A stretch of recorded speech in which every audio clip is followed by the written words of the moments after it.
Hello and welcome to my virtual presentation room.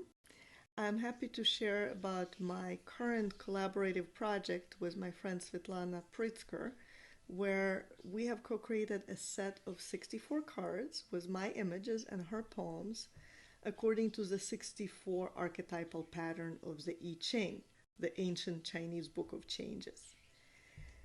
In our culture's fascination with creativity and novelty, they forget to tell us that in order to create something truly new, we have to venture into the unknown, and that the unknown is profoundly uncomfortable unless one has a good map. For me, the I Ching serves as a fabulous map of the invisible and the unknowable. And in the framework of the I Ching, everything is co-created by the interaction and interplay of the two opposing forces, the light and the dark, the active, dynamic, and the passive, receptive, or stable, or classically we call them the yang and the yin. And at its core, the I Ching is a cosmological framework. It's a story of creation, of how this world came to be. How from one undifferentiated whole, an action and the inaction have been discerned. And after that first step, the inactive divided into slightly more inactive and more active. And the active has divided as well. And each one of their descendants has also differentiated according to either active or receptive.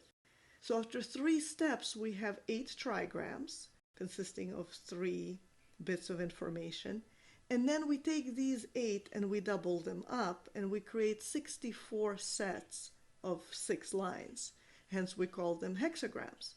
And to the computer geeks among us, this would be familiar as a 6-bit binary code consisting of 6 bits of either zeros, we call them yin, or ones, we call them yang, and 64 possible combinations.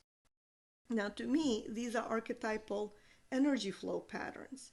And just looking at the sequence of those solid lines denoting ones or active principle and broken lines denoting yin or receptive principles, I just tune in and intuitively create an image while my friend Svetlana connects with a character that represents a possible highest version of that energy pattern, designed to inspire our audiences to see new possibilities and step out of habitual patterns.